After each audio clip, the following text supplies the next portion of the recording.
The intake coordinator pulled me aside before I walked into the treatment room and said, very quietly, the way you say things that carry liability, 3 therapists have already transferred off this case.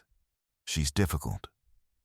If you want to switch, no one will hold it against you. And I said, what kind of difficult? And she looked at me with the particular discomfort of a person choosing between honesty and professionalism and said, she was in a fire. Her face, it's significant. The other PTs couldn't handle it. That's the truth. I said I'd take the session. I walked into the room. And the woman sitting on the treatment table, small, straight-backed, hands folded in her lap like she was waiting in a church pew, turned her head toward me. And I saw what they couldn't handle. The left side of her face was a topography of scar tissue from her temple to her jaw, the skin pulled tight and shiny in some places, ridged and uneven in others.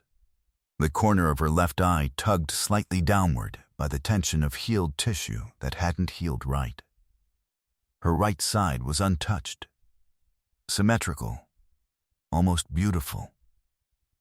The contrast made the damage look deliberate, like someone had drawn a line down the center of her face and destroyed one half while leaving the other as a reminder of what had been there before.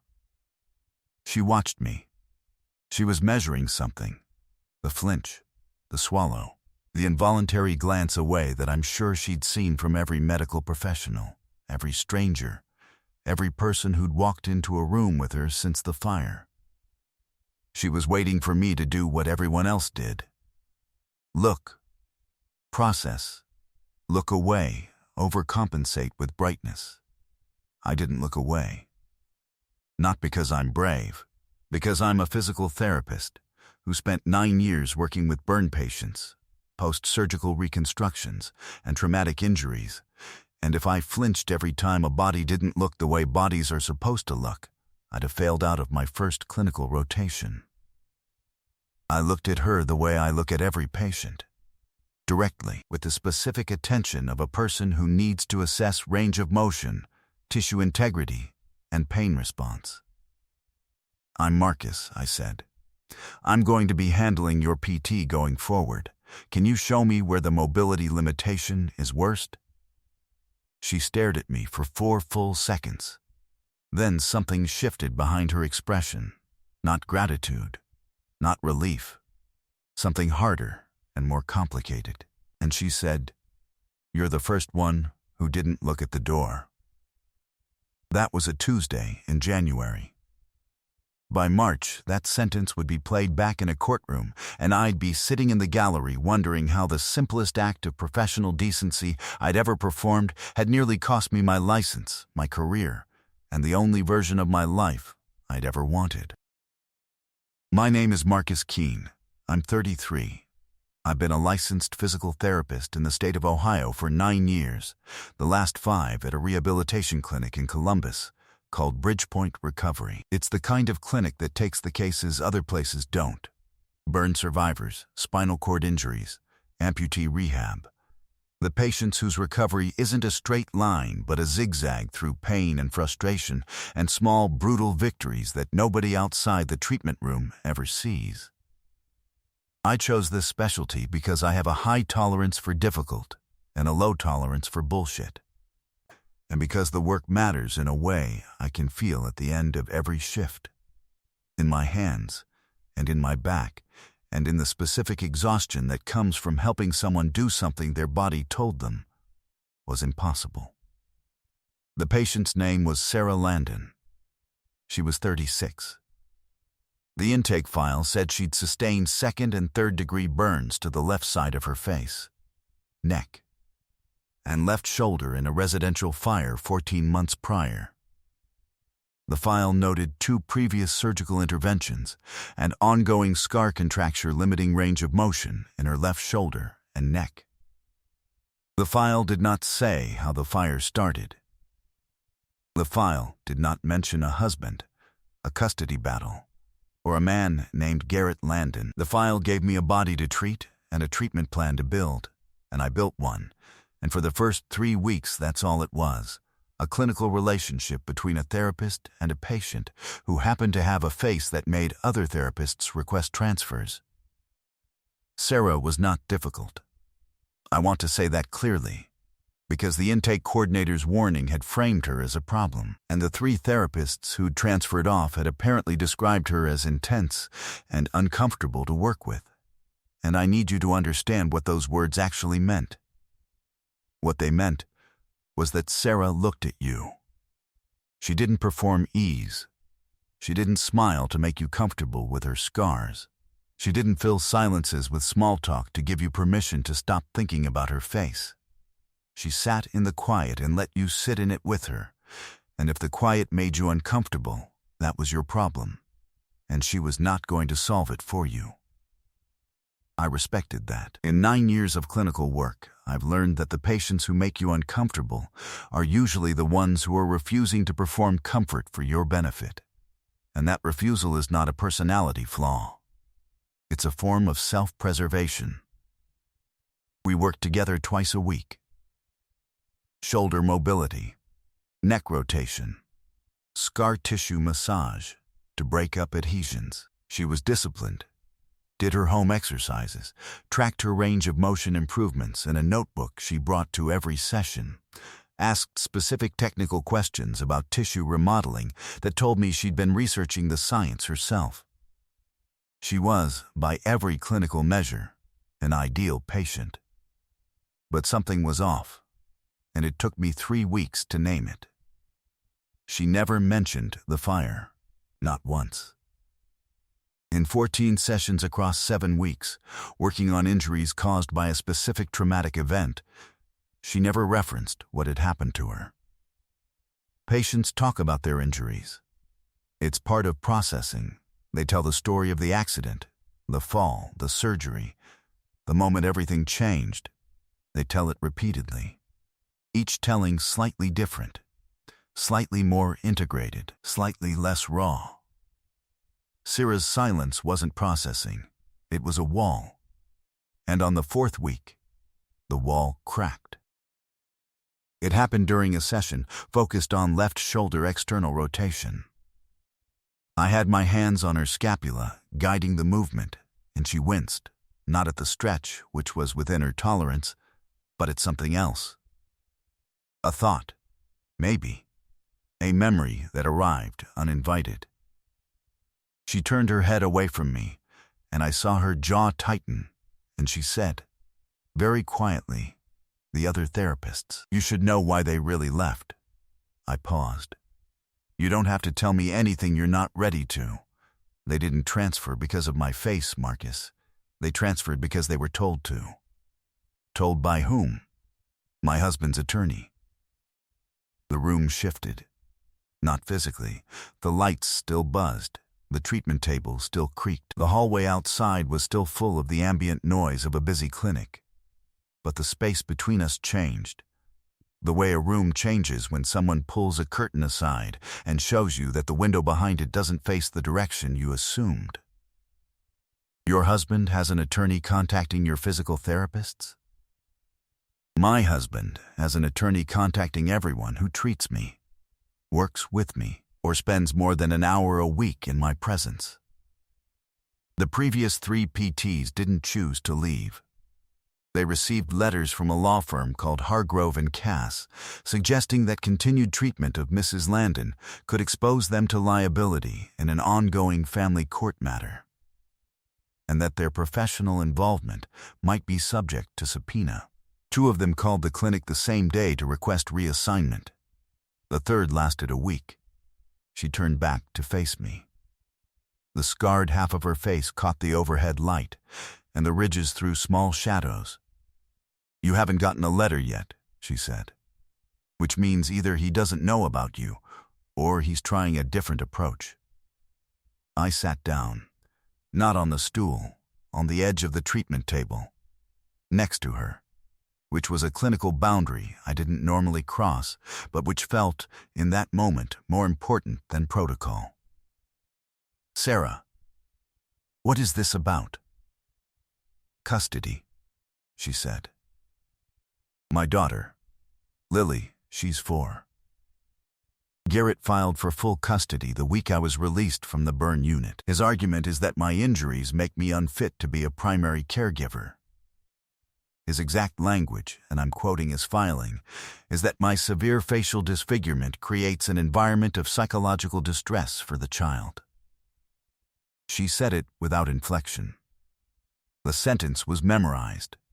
She'd read it enough times for the words to become objects, sounds without heat. He's using your scars to take your child. Yes, can he do that? He's Garrett Landon. His family has 4 commercial properties in Franklin County and a last name on a building at Ohio State. He's been doing whatever he wants for 38 years. Taking Lily from me is the easiest thing he's ever tried. I sat with that. I let it settle. Then I asked the question I had to ask. The fire, did he? Yes, no hesitation. No wavering. He started it. We were arguing about the custody arrangement. I'd told him I wanted a divorce, and he lost control of something he'd been barely controlling for years. He knocked a space heater into the curtains in the living room. Whether he did it on purpose or in a rage, I don't know. The result was the same. I was standing next to the window. Lily was asleep upstairs. I got her out. The left side of my face stayed in the fire, while the right side carried my daughter to the lawn. And the police? Investigated, ruled it inconclusive. His family's attorney was present for every interview. The fire marshal's report says accidental origin, space heater proximity to combustible materials. Nobody asked me a single question without a Landon family lawyer in the room. Did you tell them he started it? I told them everything. They wrote it down. Nothing happened. She looked at me the way she'd looked at me the first day, measuring, testing, waiting for the flinch. But this time she wasn't measuring whether I could handle her face. She was measuring whether I could handle her truth. I can't keep being your PT without understanding what I'm walking into, I said. I know. That's why I told you. That night I sat in my car in the clinic parking lot for 20 minutes with the engine running and the heater on, and my phone open to the Ohio State Bar Association website, looking up Hargrove and Cass. They were real. A mid-size family law firm with a polished website and a client list that suggested serious money.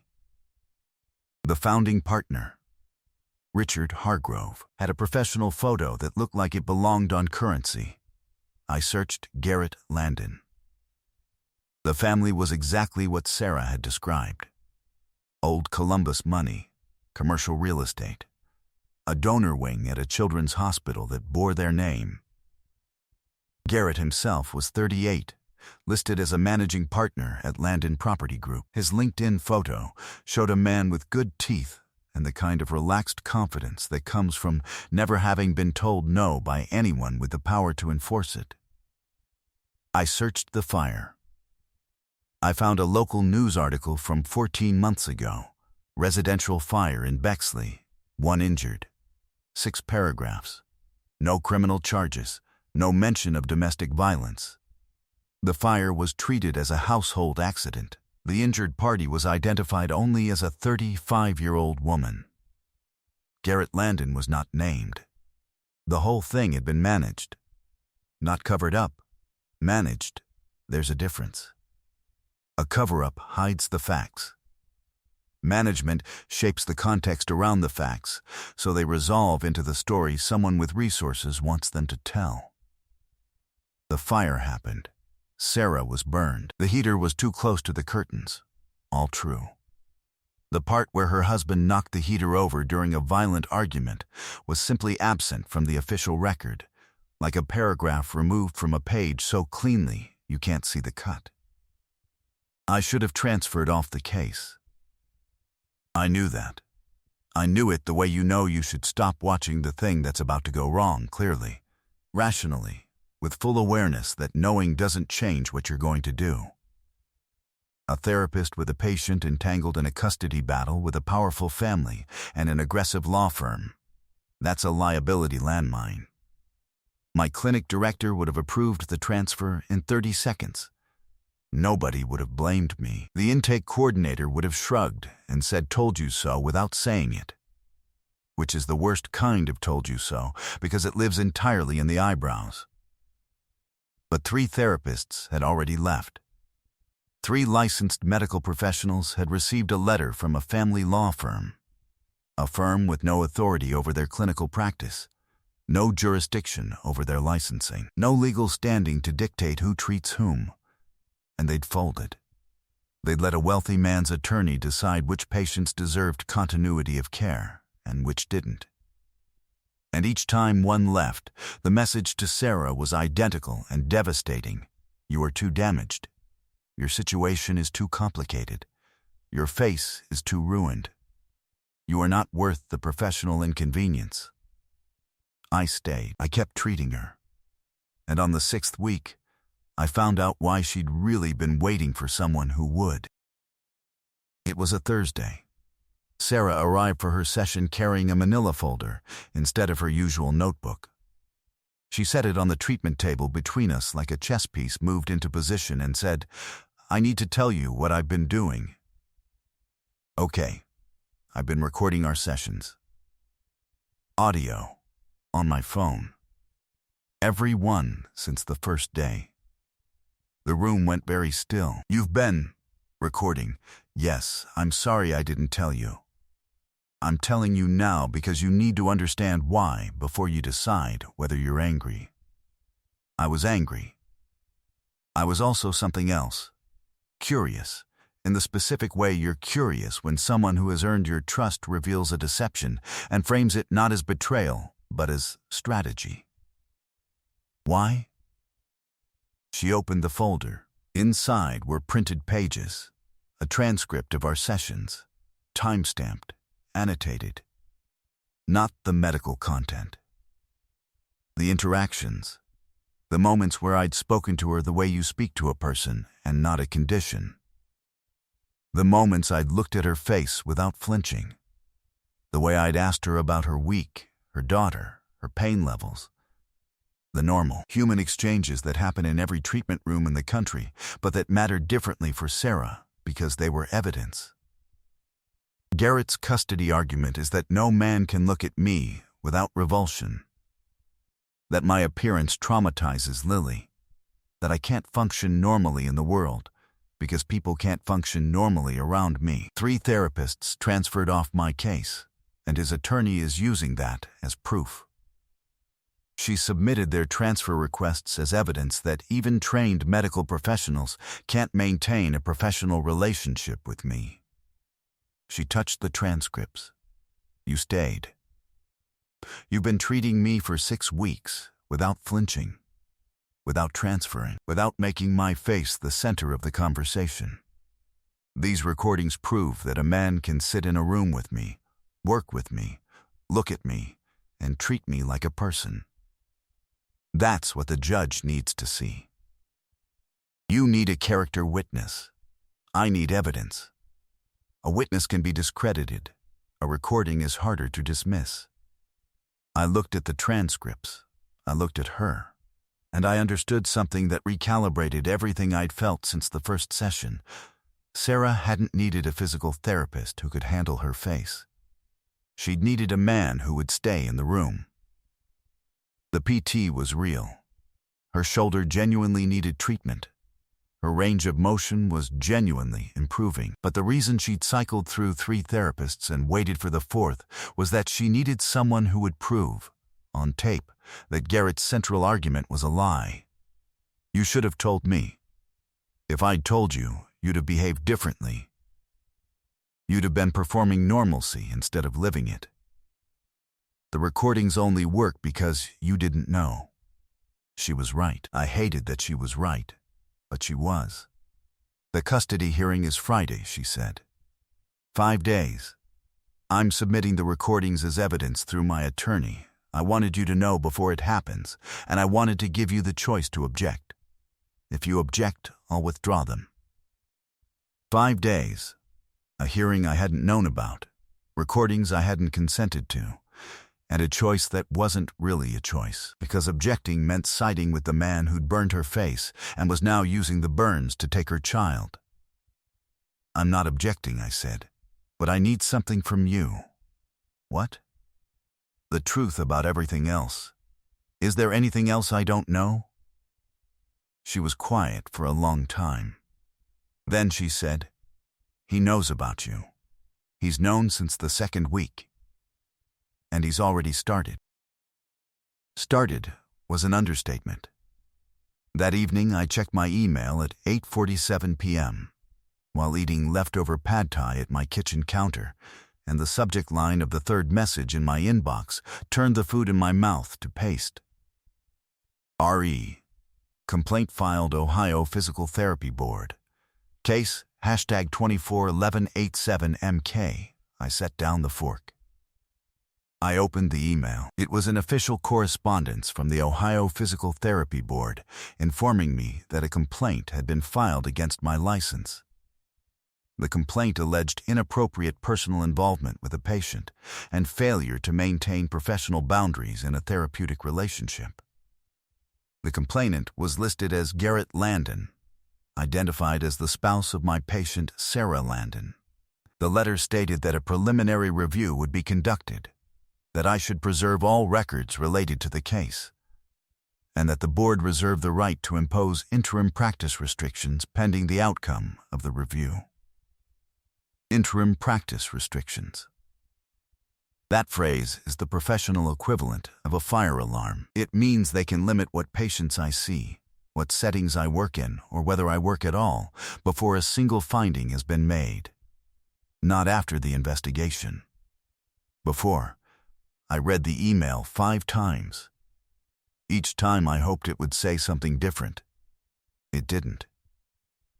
A licensing complaint, filed by a man I'd never met and never spoken to, alleging misconduct that hadn't occurred, timed with surgical precision to land 3 days before the custody hearing, where Sarah planned to submit recordings of the sessions this complaint was now tainting. He hadn't just poisoned the well. He'd poisoned it, tested the water, and scheduled the inspection for the same week. And the timing, filed 3 days before the custody hearing, was so precise it couldn't be coincidence. He wasn't trying to get my license revoked. He was trying to taint the recordings. If Sarah submitted audio evidence of our sessions, and Garrett's attorney could present a pending licensing complaint alleging inappropriate involvement, the recordings would sound different to a judge. Not like evidence of professional normalcy. Like evidence of something else entirely. He poisons the well before you drink from it. That's what my friend Aaron said when I called him at 11 p.m., sitting on my apartment floor with the licensing board email still open on my laptop and the specific, clammy panic of a person who has just realized that his professional life is in someone else's crosshairs. Aaron was a malpractice attorney. Not my attorney, but a law school friend I'd stayed close with, the kind of person who picks up the phone at 11 p.m. without asking why, because the hour answers the question. He listened to everything. The sessions, the recordings, the custody battle, the fire, the complaint. He didn't interrupt once.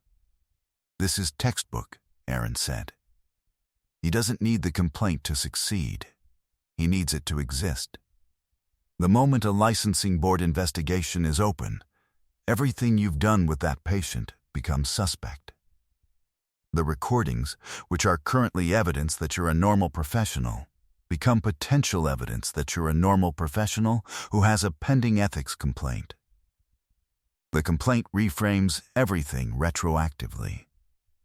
What do I do? You document. You get everything in writing: session notes, treatment plans, clinical rationale for every decision you've made. If you have a supervisor, you loop them in. If you have insurance, you call your carrier. And you do it tonight, before the hearing Friday, because once that hearing starts, The timeline matters more than the content. I stayed up until 3 a.m. I pulled every session note I'd written for Sarah. I'm meticulous about documentation, because physical therapy is a field where a patient can claim you hurt them, and the only defense is what you wrote down while the session was still warm. Every note was clean. Every treatment was within protocol. Every interaction was documented as clinical. I organized them chronologically, printed them, and put them in a binder. Then I did something that felt insane and turned out to be the thing that saved me. I went through Sarah's recordings. She'd emailed me the audio files after our conversation, and I listened to every one. All 14 sessions. 8 hours of audio. And what I heard was exactly what she'd described. A therapist and a patient, working together, talking about shoulder mobility and pain scales and range of motion, with the normal human warmth that exists in every good clinical relationship and the complete absence of anything inappropriate. But I also heard something else. In session 6, the session where Sarah told me about the fire, there was a sound in the background I hadn't noticed in the room. A phone vibrating. Not Sarah's phone, which was recording in her bag. A different phone. Vibrating 3 times in quick succession.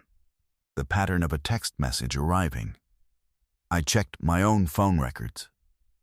At the timestamp of that vibration, I had not received any texts. Someone else's phone had been in that room. Or near it. I called Sarah at midnight. Is there any chance Garrett has access to your phone? Could he be monitoring your location? Silence, then. He gave me the phone. After the fire. He said it was a gift to help me stay connected during recovery. Turn it off. Right now. Don't use it again. Why? Because if he gave you that phone, he can see everything on it. Including that you're at my clinic twice a week. Including that you're in my treatment room. Including that right now, at midnight, you're calling me. I heard her breath catch. Then the line went dead. Wednesday, 3 days before the hearing, I drove to Sarah's attorney's office, a small family law practice in a strip mall in Westerville, run by a woman named Keisha Grant, who'd taken Sarah's case pro bono because she'd read about the fire and recognized the shape of the story underneath the official version. I brought everything. My session notes. The licensing complaint. The audio files. My phone records. The timeline and my own written statement. 12 pages, single-spaced, describing every session, every clinical decision, and the complete absence of any inappropriate conduct. Keisha read it in 20 minutes.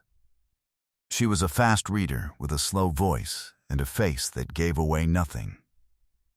When she finished, she set the binder on her desk and said, "The complaint is a preemptive strike. He filed it because he knew the recordings were coming. If we submit the recordings at Friday's hearing and his attorney introduces the complaint, the judge has to weigh the evidence against the allegation. But if we submit your documentation alongside the recordings, the session notes, the treatment plans, the licensing board's own acknowledgement that the complaint is under review and has not been substantiated, we reframe the complaint as what it is, retaliation. Will that work? Depends on the judge. But here's what I know. Garrett Landon has spent 14 months building a case that Sarah's face makes her unfit to parent. He's used therapist transfers as evidence. He's used a fire he caused as a weapon. He's filed a licensing complaint against a medical professional to discredit the first person who treated his wife like a human being. Every move he's made is designed to isolate her. Your documentation proves she's not isolated. That matters. He filed his complaint from her phone, I said. Or at least, he's monitoring her through it. He knew I was treating her before the clinic sent him any notification. He knew the schedule. He probably has the recordings too. Keisha leaned back in her chair. If he's been monitoring her phone, a phone he gave her, and using the information to interfere with her medical care and file retaliatory complaints, that's not a custody argument. That's a pattern of coercive control. And it's admissible. She picked up her own phone. I'm calling a forensic tech I work with. We need that phone examined before Friday. Can Sarah bring it in tomorrow? She turned it off last night. On my advice. Good. Tell her to bring it in powered off. Don't let her turn it on again. Thursday. One day before the hearing. The forensic examination of Sarah's phone took 4 hours. Sarah sat in Keisha's office while Raj worked in the back room, and I sat with her because there was nowhere else I was willing to be, clinical boundaries notwithstanding. We didn't talk much. She drank 3 cups of coffee she didn't finish. I answered work emails I couldn't focus on. The silence between us was the specific silence of 2 people waiting for a bomb to be defused by a stranger in another room. At 2 p.m., Raj came out. The tech, a quiet, methodical man who spoke about phone architecture the way poets speak about meter, had found what we expected, and worse. The phone had a commercial monitoring application installed at the system level, invisible to the user, embedded during the initial device setup in a way that made it functionally undetectable without forensic tools. The app logged all calls, all texts, all GPS locations, all browsing history, and the part that made Sarah close her eyes and press her fist against her mouth, continuous audio from the microphone, activated remotely at will. It had been active since the day the phone was first powered on. The day Garrett gifted it to Sarah in her hospital bed in the burn unit, while the left side of her face was still bandaged, while she was still on morphine, while she was too broken and grateful and drugged to question why a man who had just burned her was bringing her presents. 14 months of surveillance. Every conversation, every location, every therapy session. He'd been listening to her recovery the way you'd listen to a wiretap, and using what he heard to time his legal moves with precision. Raj exported the monitoring logs as a certified forensic report. The report showed that Garrett had accessed Sarah's location data 47 times in the past month alone. It showed that he'd accessed audio recordings of 3 of our PT sessions. It showed that, 12 hours before filing the licensing complaint against me, he'd listened to the session where Sarah told me about the fire. He hadn't filed the complaint because he thought I was behaving inappropriately. He'd filed it because he heard me say the fire, did he? And heard Sarah say yes. And understood that someone finally believed her, and that belief was dangerous to him. Keisha submitted the forensic report as a supplemental exhibit at 5 p.m. on Thursday evening. Garrett's attorney received the filing at 5:01 p.m. I'm told she called Keisha's office within the hour. Keisha didn't answer. I won't describe the hearing in detail because most of it was procedural and family court proceedings are closed, and the parts I'm allowed to discuss are less dramatic than you'd expect. What I'll tell you is this.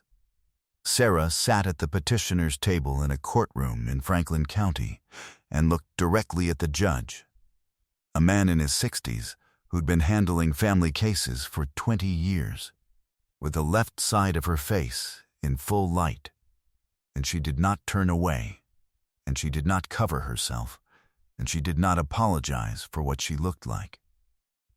She sat there, and the judge looked at her, and nobody in that room flinched.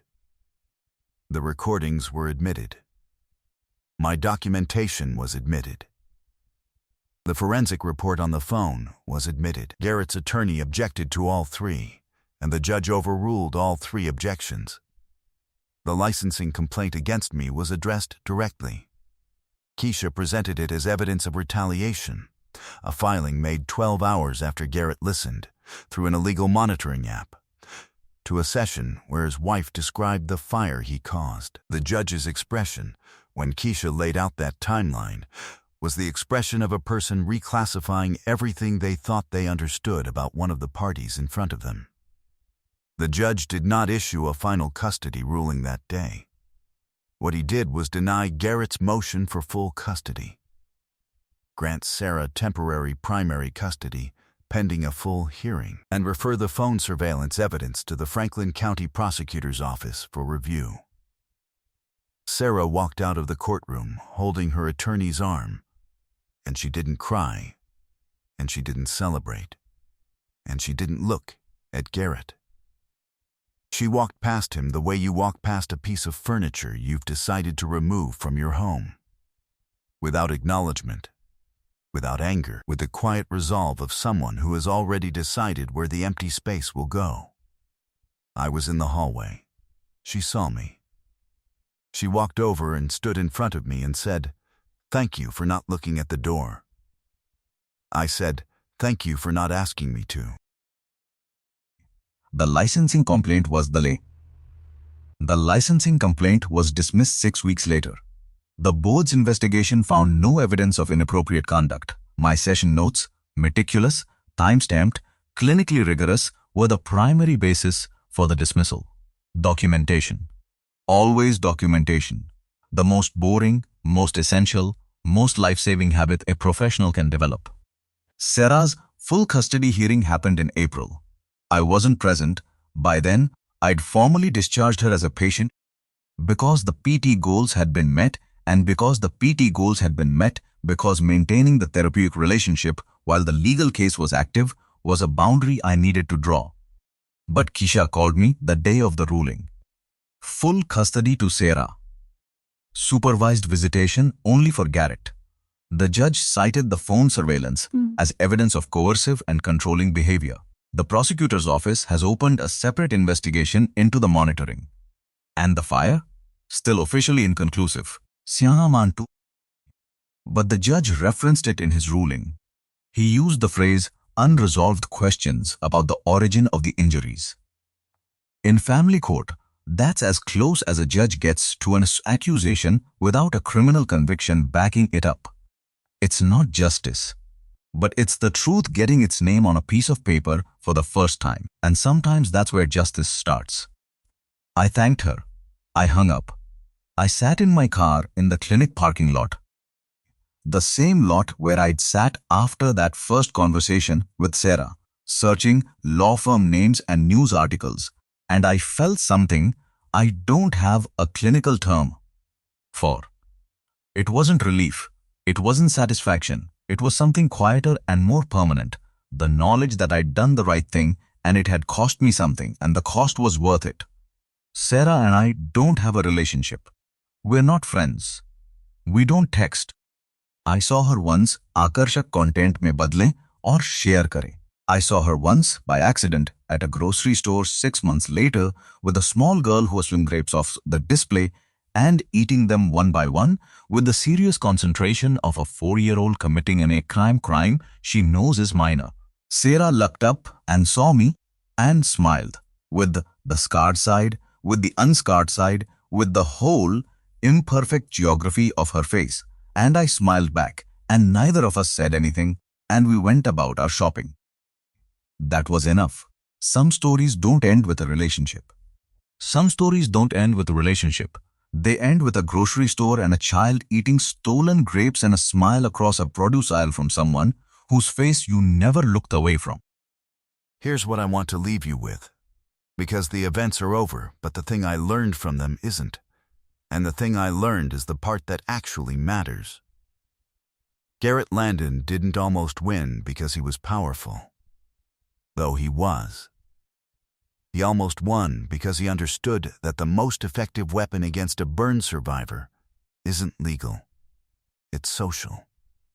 It's the flinch. It's the 3 therapists who transferred off because looking at Sarah's face made them uncomfortable and leaving was easier than staying.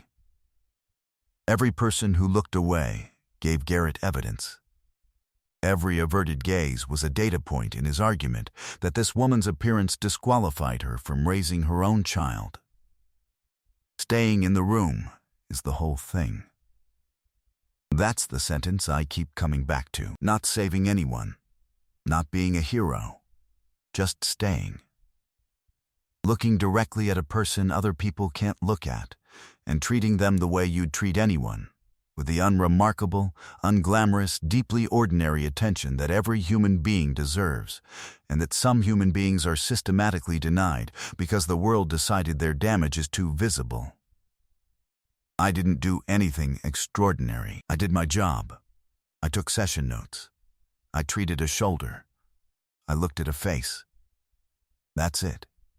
That's the whole act of defiance, being normal when someone is counting on you to be repelled. The 3 therapists who left aren't villains. They were scared, and scared is human, and I understand it. But I think about them sometimes, about the letters from Hargrove and Cass and how quickly those letters worked, and I wonder what would have happened if just one of them had stayed. If the first therapist had looked at that letter and said, "No, I'm her doctor. I don't take instructions from her husband's attorney." The whole timeline would have been different. Garrett's case would have been weaker from the start. Sarah would have had evidence months earlier. And Lily would have spent fewer nights in a house with the man who burned her mother's face. Staying is not neutral. Leaving is not neutral. Every room you walk into, there is a person measuring whether you'll flinch. And every flinch is a brick in someone else's wall.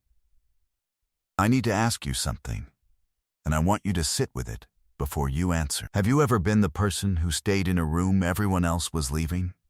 Not because you were braver than them, but because something in you couldn't live with being one more person who walked away?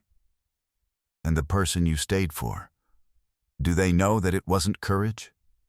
That it was just the quiet, stubborn refusal to let someone else's damage be the reason you left? If this story stayed with you, subscribe. I'll be here tomorrow with another one.